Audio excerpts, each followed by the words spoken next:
Tomorrow morning, you are probably going to walk into a local coffee shop. You will smell the freshly roasted espresso beans. You will hear the steam wand hissing, and you will hand a smiling barista $6 for a latte.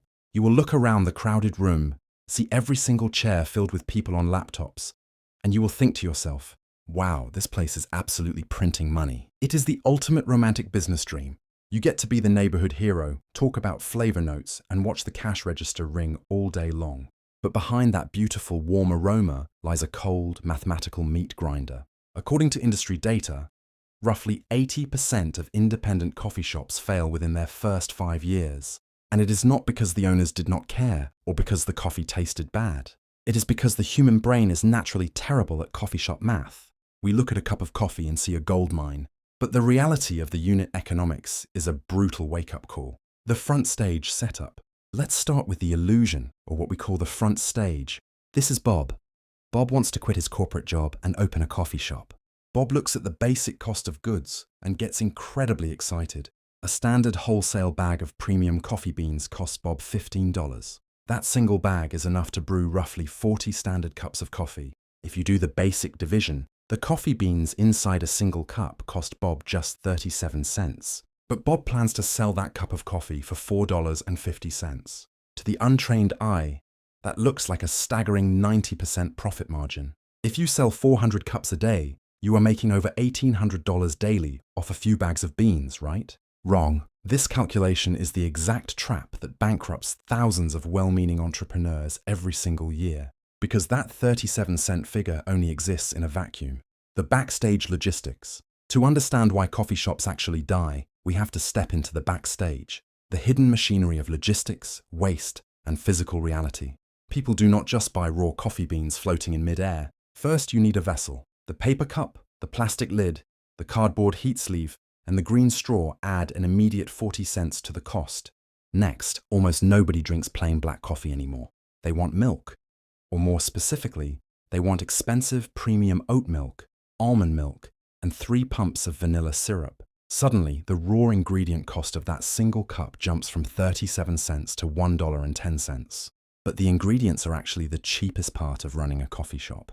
The real killers are fixed overhead and labor. To sell 400 cups of coffee a day, Bob cannot be located in a dark, cheap alleyway. He needs a prime street corner with massive foot traffic.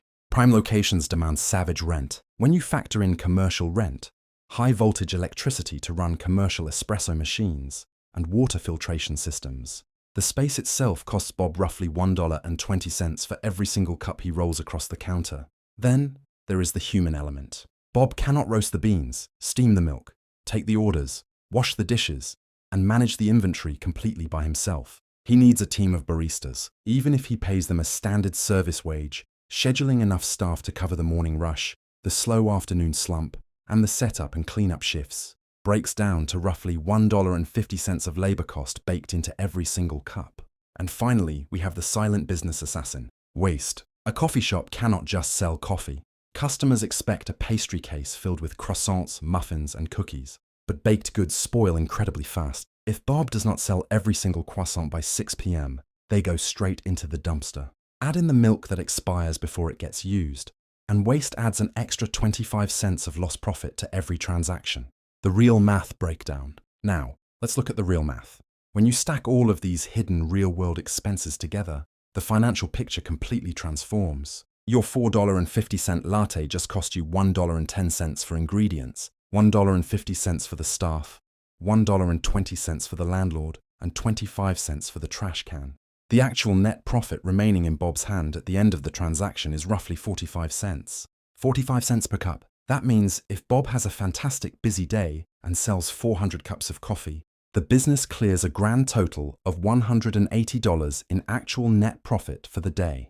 Out of that $180, Bob still has to pay corporate taxes, pay off the massive loans he took out to buy his $60,000 kitchen equipment, and somehow find enough money left over to pay himself a basic living wage. If a single competitor opens up across the street, or if foot traffic drops by just 15%, Bob's 45-cent margin instantly evaporates into a net loss. The owners who survive do not actually run coffee shops.